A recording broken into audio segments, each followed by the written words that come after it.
Hello back with Make Purpose Work, your podcast for a better world of work.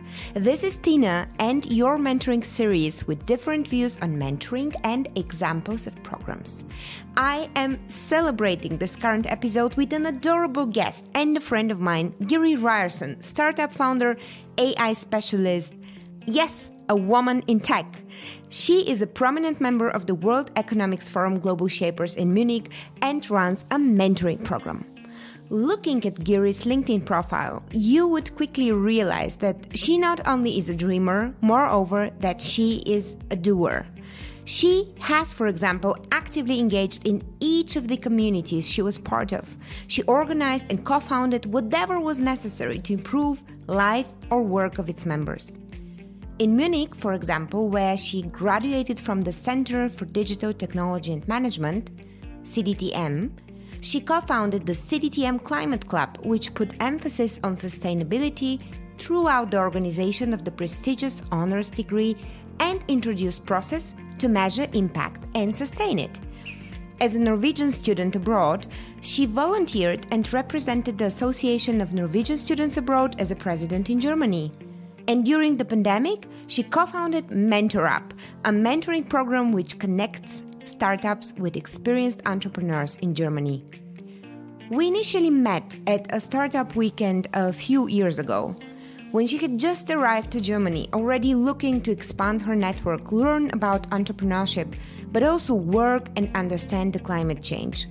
Her efforts ever since have led to a number of awards, projects, and recently to founding her startup Tanso, which got backed by renowned German VCs with almost 1.6 million euro 1 week before our conversation. In our episode today, we will not only show you that mentoring can be a continuous relationship. Moreover, we will talk about the power of community, curiosity, and courage to bring your whole self to work. That's why I am twice as happy to have her on the show and share her thoughts about mentorship with you. Without further ado, welcome to the studio, Gyri. Thank you so much for having me, and thank you for the nice intro. Of course, it totally deserved. I was so excited about our conversation. We have been looking for the date and the time for a few weeks now. And suddenly, just before today, the big news came out. Yeah, exactly. Yeah, no, super happy also to launch our startup, Tanso, and to finally be able to reveal and go out of stealth mode and say that we're lucky to have amazing partners on board and getting a finance round. Absolutely. And you were featured in TechCrunch with the fundraiser, so to say. You were featured in TechCrunch with this round of financing, but also with the business idea. I am not so much into the details of Tanso. Can you say our listeners what your freshly funded and finance startup is all about? Of course. So what we're doing is that we have a massive challenge coming at us, which is called climate change. So big picture wise, it's all about change for not only individuals, but also businesses and governments. And you see that with the IPCC report and Paris Agreement and everything. And what we see is that in order to make change happen, you need to know the numbers. You need to know what does your data tell you. And so we're in the industrial manufacturing industry looking into how can we make sure that they get the numbers and the data available to make the right decisions and to make sure that they can be part of this transition and go into a lower carbon economy, and a more sustainable way going forward. Because let's face it, you need to stay up to date with all the change that is happening currently in order to be future proof and have a good business going forward. So that's absolutely. Yeah. And if you can't measure it, you can't manage it. Exactly. It's what they say, exactly. Right? Measure what matters, right? Measure what matters.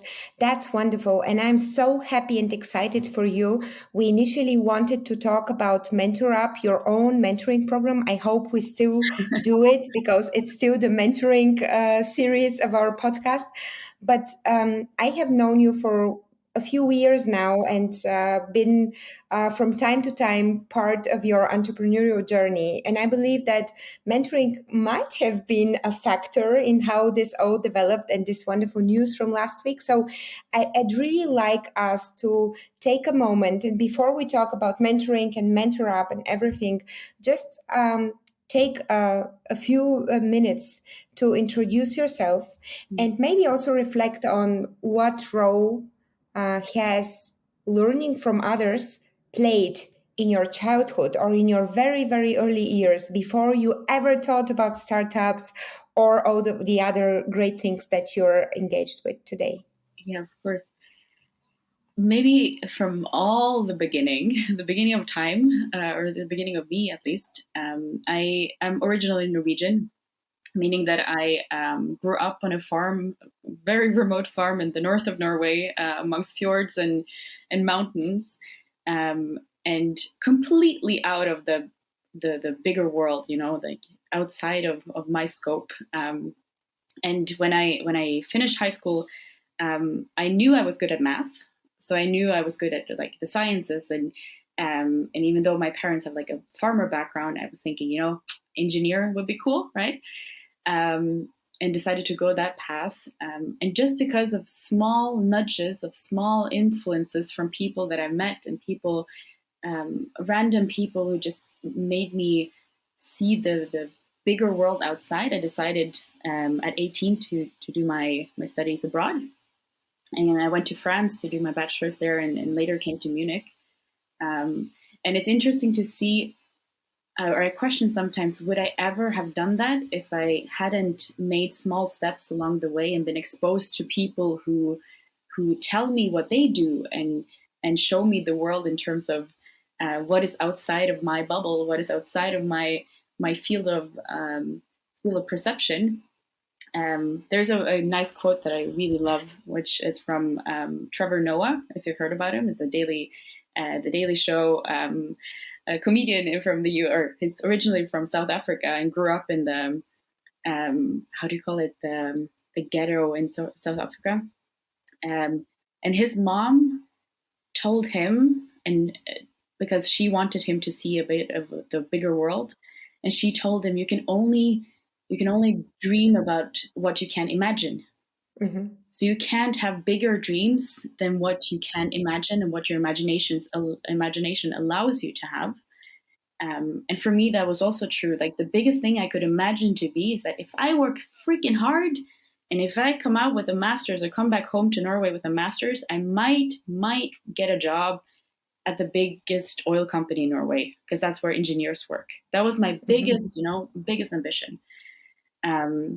And then meeting people along the way, classmates that are older than I am, teachers, and just random, almost people on the street, made me see the world different. And one of them, I have to admit, is also you, Tina. How we met at one of my first touch points with the startup world. I'm not sure how it was in Germany previously, or like many years ago, and how that has been for you, but different. I can imagine.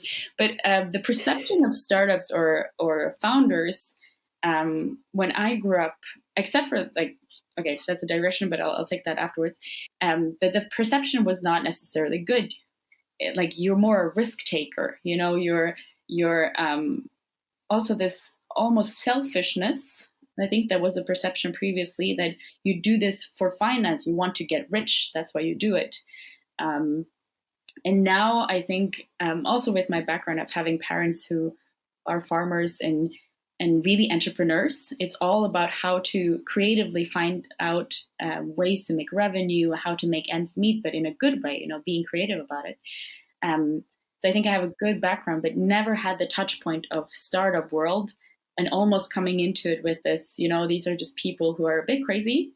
a bit like gamblers. Exactly, like gamblers, exactly.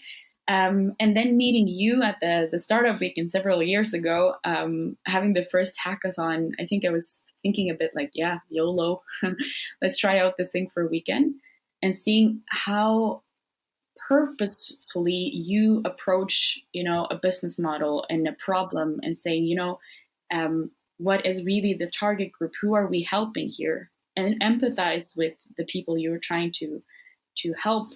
And then the analytical part of it, it's not just, shooting blindly and finding something and then betting all on it. And like, it's not gambling. It's all about hard work and consistency over time. And ultimately, it's all about the why. Why do you wake up in the morning, and what is your purpose to make a solution come into reality? I am so happy you're saying this because I think it's an aspect that is still largely undervalued and underrepresented, especially in the startup communications and media world. We tend to present the stories like overnight successes. I am sure somebody would also see like Tanso, your currently funded startup, as an overnight success. But if you look at your Vita and if you read all of the volunteering and extracurriculum activities that you have done, you have been on it for years, and it's an aspect that many people underestimate, that just doing something, whatever it is, if it's a startup or any other type of career or endeavor, just for the external benefits of it, like money or fame or whatever else, like suiting your parents, just is not a sustainable approach for the effort and time that you need to invest in things to happen. Wonderful. And now you're standing here. So when you arrived from Norway, I think it was very recently before we met at the Startup Weekend. What happened then? So you joined the Technical University of Munich and studied technology, and then you made this exchange with ETH, right? Exactly. Yeah. Is there something that I'm missing along the way? So what are other, people or impulses in regard to mentoring that you encountered? I think maybe one story, taking one step back, because this has been a longer process. And I think that's something that it's easy to see when you look back. But there's just so many random encounters and random opportunities that you do. Like for instance, the startup weekend. For me, it's not it's not the weekend of my life. It's just a one factor into making this whole picture complete. And one part of that was in high school. Before I left Norway, I started getting international impulses through, for instance, volunteering. Like you say, I did I started a project at my school to gather money after the earthquake in Haiti. And I was allowed, after having gathered a lot of money and been super successful in fundraising that time for a different cause, me and a colleague or a friend of mine went to Haiti. And on the flight there, I went together with one of the engineers who was part of that. It was a bioreactor that we were building. So already there, kind of feeling the impact that technology can have on people's lives and how I want to be part of it. And the engineer there, Solomon, he's a Congolese guy, really made me see the pros and cons of helping out. And at that point, because before I was thinking maybe I should become a psychologist, A lot of my friends were going into the psychologist direction, and you need to have good grades, to become a psychologist. And I had that, and I was thinking, maybe that's the path for me. And then I met this Solomon guy, and he really made me see the power of technology into it, and made me take that leap. And then later, going to Germany, especially, and I'm sorry to say it, but I was quite disappointed about the level of digitalization, and that's another podcast. And then that made me kind of, okay, I need to explore this a bit further. I need to explore what are the intersection of technology and innovation, and how to think new and rethink the technology that we have already for the different purposes. So I went half a year to Ethiopia and worked for a McKinsey spin-off, I was about to say, an amazing. And another person that had a huge impact was one of the largest business angels in Norway. who also now with Tanso also helped us tremendously. And it's just one guy that I met at a conference, and I looked up to him and dared to go up to him and ask, you know what? You talk about doing investments in technology, in digitalization, and also doing it in Africa.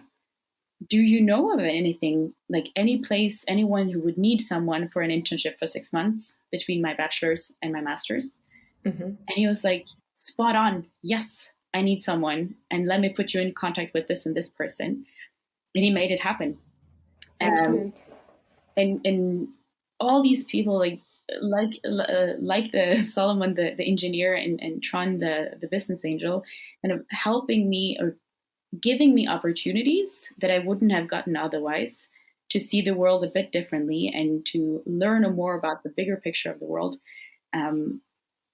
And that's, it's not a big deal. Like, if you think about it, how many minutes were those conversations? It's not a large part of your life. And now we're still in contact, and we catch up. It's not yearly basis even, but it's very rare. But at least it's these small impulses that make up the big difference. Absolutely.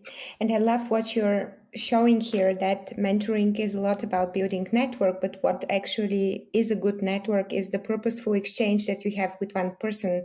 It's not like engagement on social media. It's not fancy events, but it's like really being focused on communicating a need or an interest with somebody else who is open and curious to learn about this.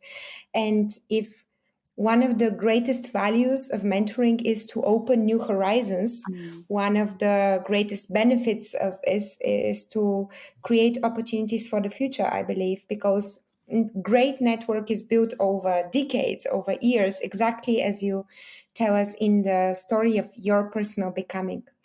And then you came to Germany, and as far as I know, you've been part of a few mentoring networks, or like generally speaking, programs that supported your personal development.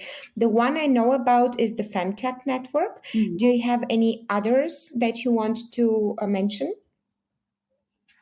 or you can particularly recommend? Yeah, I need to highlight the Global Shapers, of course. Yes, but I think maybe just a one-liner first on the privilege of being Norwegian, because we're only 5 million people in the world.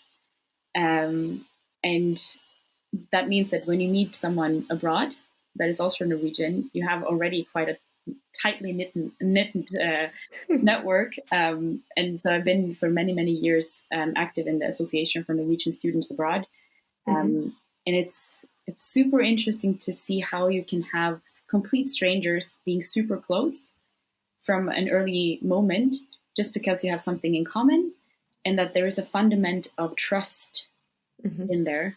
And I see that with other communities, like especially the CDTM community, the Center for Digital Technology Management in Munich, which has turned into become almost like a family for me. Yes, absolutely. And I believe that, like you said, it's not necessarily about the frequency of how often you meet, or it's more about the quality of the encounters that you have.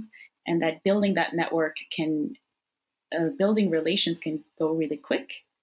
And you can have deep conversations where you bond, and the opportunities that you give based on trust. So mentoring someone by giving them opportunities, or giving them, opening your network, or giving them advice on things, comes from kind of a loving or caring point of view, in my opinion.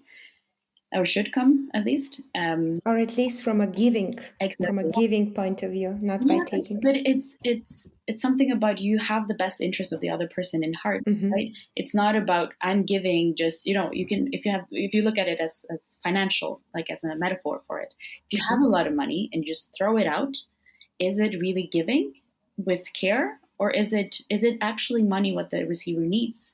It's you need great comparison. You need to have a more empathic, or at least caring starting point is my point. And I think you get that in these communities, and where it's not only about someone who's older than you who gives you gives you new perspectives. It might be people who are younger than you. And just today, I had a conversation with a friend of mine who said, sometimes, Gyri, when we initially met, I had the feeling you were kind of mentoring me. But now our friendship has developed so that on different arenas, on different areas of life, we challenge and we support and inspire each other. And I think that's what you see both in age differences, but also in experience differences and in mentoring. I'm not sure if you can call it mentoring, but just, friendship and relations and people who influence you to become better and more aspirational and, stretch yourself to become a better person of who you want to be. Have the good of you in the best of your interests at heart when they surround you.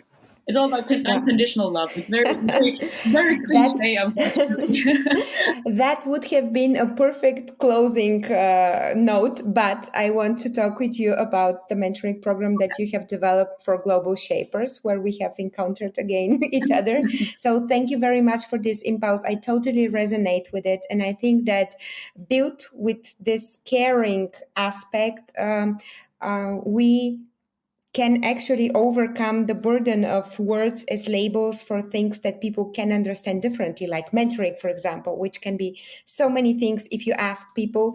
But I really want to talk about MentorUp. So before we do that, you mentioned Global Shapers, and I think not many people know about the initiative from the World Economic Forum. So can you just say one or two words what it is, how you came up to join it, and then we can discuss your mentoring program, MentorUp, that you developed with your co-founders and your team there. Yes. So Global Shapers was initially originated from the World Economic Forum. I'm not sure if this is officially allowed to say, but I'm saying it anyways. I think the World Economic Forum realized that they need a bit of more younger impulses. So you can see it as a young mentorship program for the World Economic Forum, where they said, okay, let's build up this global community of local young change makers who want to make a difference at their local level, at their hometowns or in home cities, but having the global mindset and building bridges across nations, across cities and cultures. And that's how the Global Shapers Munich is also one of the most active hubs in Europe, or has turned into be, and is a great, it's just the bubbly, most diverse group of people I think I've ever met, and so much passion for how can we make our adoptive home, because a lot of us are international, and Munich is now our hometown, even though we don't speak Bavarian yet, we try. But really making our, what we call home, a bit better. And that can be refugee classes, that can be looking into how to make Munich net zero, what is needed politically there. It is, it's just a lot of different social and initiatives and projects that we do. And I can highly recommend everyone to apply. I think there's an application deadline coming up in a month. Oh, great. I'll make sure to include the link to the application form in the notes. So, and one of those amazing initiatives is the MentorUp program. What is the program all about, and who is it targeting? Yes, so it started out back in 2019, where Kevin, Bani, and Lena, three amazing global shapers, we saw that there was a need for a lot of startup, especially with COVID and the changing times, where early stage startups or in mid stage startups were struggling because their people didn't have money to pay them, and coming from having already built a network, and being kind of in the Munich in an entrepreneurial ecosystem and seeing all the opportunities that are out there. And knowing that here are founders with so much passion and so much drive and wanting to solve a problem, but they just don't have access to these networks and to these open doors. We realized, how about we just try something, And it's not about crafting the perfect organizational program for mentoring from day one. It was in the beginning just a pilot. Let's just get some startups that need help, that reach out to us, and match them with experts in the field and people who can open doors for them.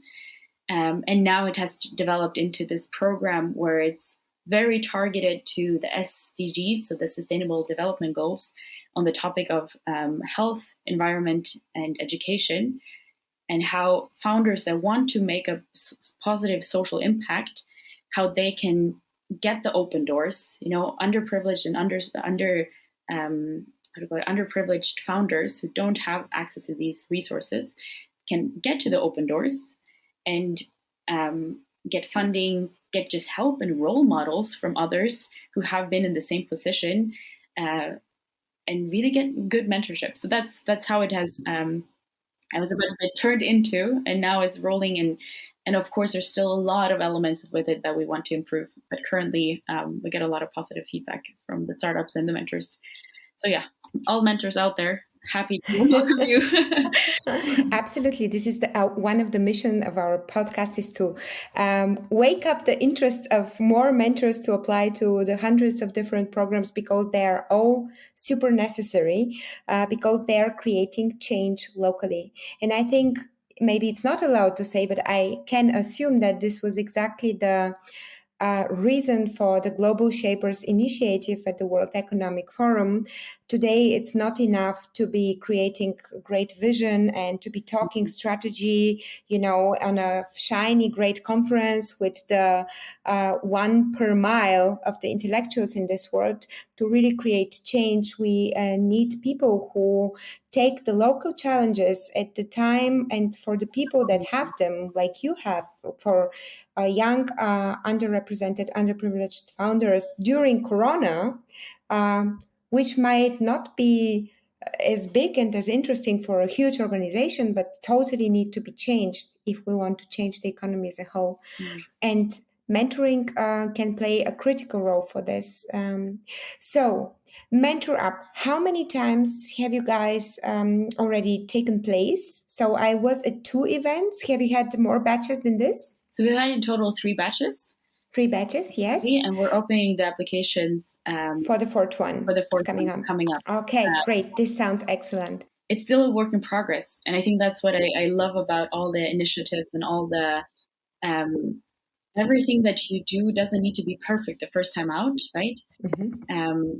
And it's something about celebrating the imperfections and the potential that is there, and not just only celebrate. Like yesterday, we're all celebrating the big launch and the big fundraising from Tanso. But what we like to do in our team, and what I almost now call my family, it's all about celebrating also the everyday successes and the small steps in the right direction, because ultimately it's you only get to the goal by small steps and not baby steps, as you said in the beginning. Great. So it sounds like it's going well with MentorUp. So can you tell me more about the program? So if there are people in the audience who are looking to make a change where they are, for the people they know, with the means that they have, how can they start something like this to help others? So what were your first baby steps? So with the program itself, we saw that we have an extraordinary network with the Global Shapers, not only locally, but also internationally. And we saw that we got a request from startups reaching out to us and saying, we're struggling. Is there any way that you guys can help us? So the first baby steps was basically just, okay, does it even help if we match them? So we matched a couple of we had 3 mentors per startup for starters, and said, okay, let's just try it out. You guys meet up. This is what we can pin down as problems that the startup has told us.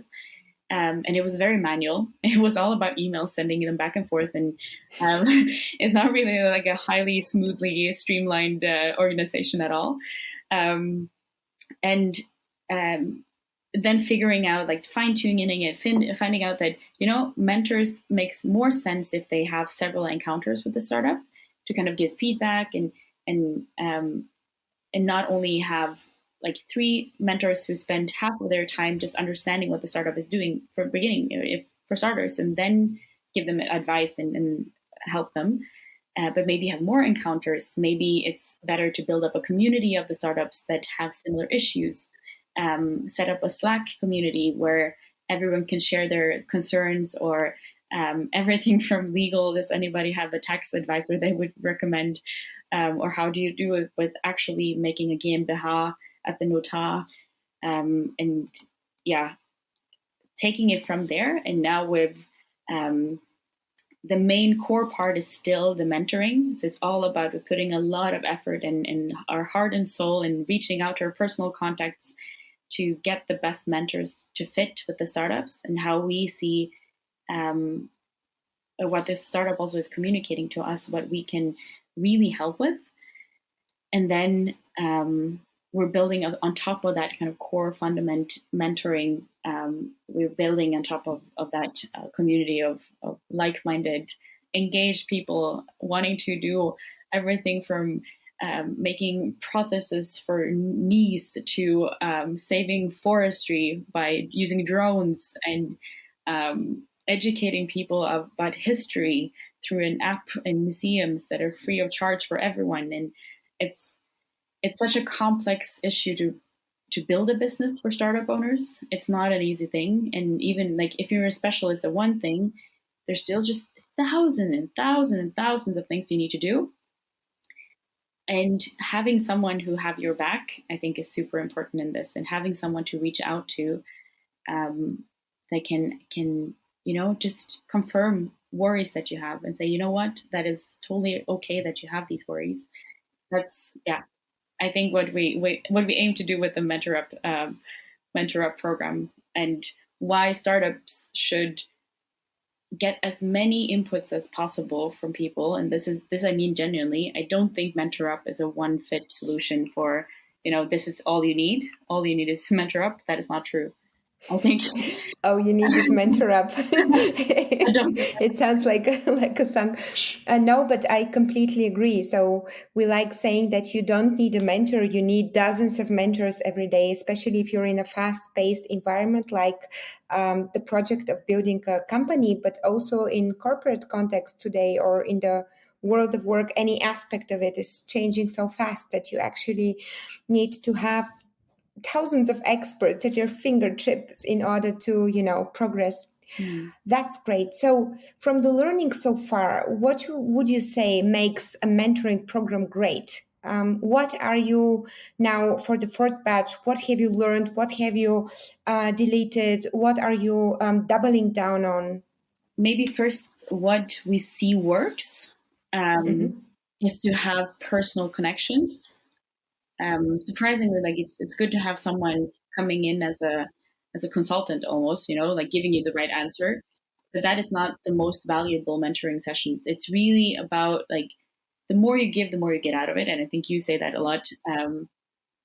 But it's finding good personal relationships where the founders can see themselves in their mentor. So what we're aiming at is not only to have an expert, who knows a lot about the topic. Then you do an expert interview, right? It's not mentorship, but having someone who's a role model is a couple of steps further down the line that you can learn from. And that's one thing that works really well. Another thing is community. Like I said, what I have benefited a lot from is having tightly knit communities with a lot of unconditional love, and people who honestly and wholeheartedly support each other. We're still working on that. So I think that's what we're doing more of. And I think what we have figured out doesn't really work is also because we are limited in resources. This is all things that we do next to our more than full-time jobs. We have figured out it's better to focus on quality than quantity. So we do rather less startups, but we make sure that the ones that we say yes to, we have also tried to match them and that we personally can also help them in their journey. And that's a huge takeaway, I believe. I had the experience when I started Mentessa 2.5 years ago. Every time I explained what we want to do, everybody thought we are building a mentoring network.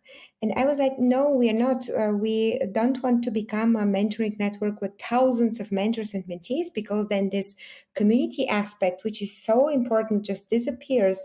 And then yes, you have the quantity, but the quality of the exchange does not exist. And I really took me several months and really a year to explain people, no, mentoring, especially the network, solves locally super necessary problems, and it's a lot of work, and you cannot scale this. This is like the effect of it, you cannot scale. What you can scale, though, and where we focused then, was all the administrative part of, matching and emails, but that's another story. So I completely agree. Quality comes first, especially when it is about helping people grow, and one can see it on your story and on the stories that you shared with us today. What about the, what about the matching? Did you have any learnings about this? So how are you planning to match the tandems for the next batch? I think that's a good learning, which I forgot to say, that we realize that if we don't understand the problems of the startup, then we're very bad at matching. It's like we can get feedback from the startup superficially. We need help with funding, and we think, nice, we'll just connect them with VC people, right? But if you don't have an understanding, a bit deeper understanding, maybe the startup wants to be bootstrapped. Maybe the startup wants to get their money from grants because they have a deep tech product that they want to develop, and that takes more time than VC or venture cases work. And all these, like, really understanding what would they need help with, and structurally we set it up so that we have a call with every single startup that applies. And currently that has been feasible, even though quite straining on the team.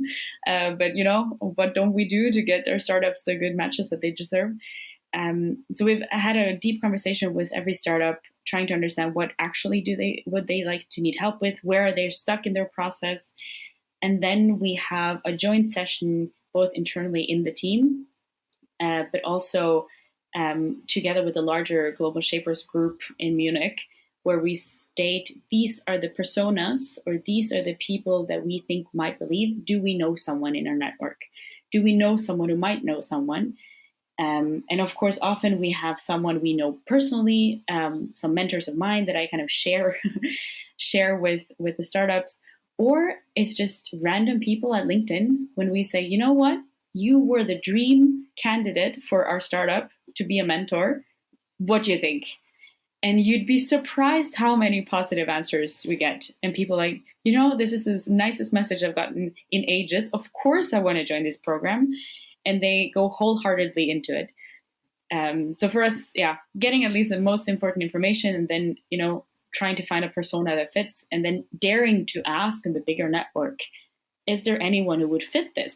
And then taking a chance, And then actually making people happy with the request. Exactly.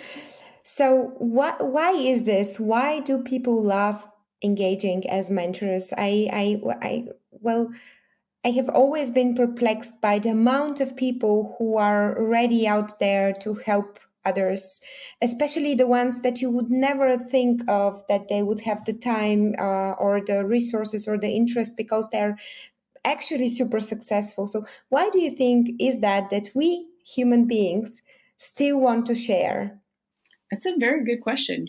I think there's probably a lot of psychological aspects to it. Partially this ego thing that, you get an ego boost when people ask you for help, right? But I also think it's a fundamental kind of collectiveness that we have as humans, that we know that by investing in others, you're investing kind of in the future protection of yourself, like the herd. You give into the bigger community, and then that at some point you'll get it back. I normally take the example of the Norwegian healthcare system, because it shocked me when I got out of Norway and realized people pay for health insurance, because I didn't know that exists in the world. It's just all about paradigms, like when you're used to a bubble and then you get out of the world and then you're like, wow, the world is different. And that's the thing, like even the richest people in Norway pay to the same system as the poorest. And then you have this feeling of collectiveness. you have this feeling like, I gladly give my taxes to the system because I know that when I need it, the system will be there for me.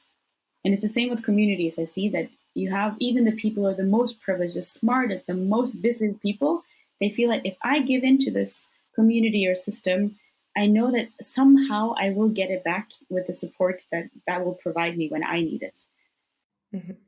One of the fundamental needs to belong. Exactly. Excellent. So what do people need to do if they want to belong to Global Shapers or your MentorUp program? Is the program open just for Global Shapers founders, or is it open for any startup? Do you have any local preferences or anything else? Yes, so we have some requirements. We are very much focused on because that's part of our mission as Global Shapers. We want to scale impact. So we want to help founders who want to have a social impact. And often, I just have to say this digression, I'm sorry, but taking a bit over time here. But it's interesting to see how few founders see themselves as social startups. Mm-hmm. Because they're like, no, we're just developing health solutions, When, like, of course they want it because they have a personal, like a family member that might have gotten sick, and that's the reason, but they don't see themselves as social startups. So we cut that out. We don't only do social startups. We do everyone who does something in the fields of health, environment or climate, and education and inclusion. Mm-hmm. So that can also be equity. And that's the SDG focus that we have. We also say we'll prefer early stage startups because it's more on the personal level then, and how you can really help on different levels. Mm-hmm. That's for the MentorUp program. So everyone who wants to, it's all like the information will come. There you can go to our website. I think that will be linked in the show notes. Mm-hmm. For MentorUp, and sign up for notifications when the application period starts. When it comes to Global Shapers, there's more an age thing there. It's all about if you can show to you wanting to have a positive impact and have had that in your past to some degree. And we're very much open. There is a high threshold to get in, I have to admit. And the process is the interviewing process and everything is hard. But we also welcome with open arms everyone. And I have to say that just the diversity of the group in Global Shapers currently speak of who we also allow in and accept, because we want a big diverse group, because I believe in that the best communities are those where you are allowed and you're encouraged to come with your whole self and all your different quirks. If that is being a tuba player, like bringing that to work and to whatever you do and saying, this is my whole self, this is my world view, and then exchanging your ideas based on that, then you get so much more out of it than what you get if you just bring your part of yourself.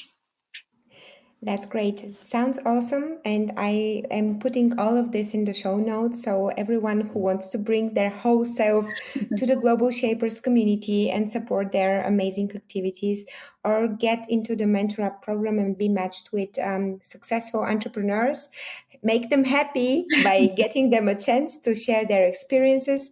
Follow up with Gyri on LinkedIn. Don't forget to join on their personal entrepreneurial journey with Tanso, recently funded with 1.9 million euros, I think. Good luck making the world a little bit greener and our economy more sustainable. And I'm super happy to meet you again soon, Gyri. Yes. Thank you very much for the conversation. Thank you for having me.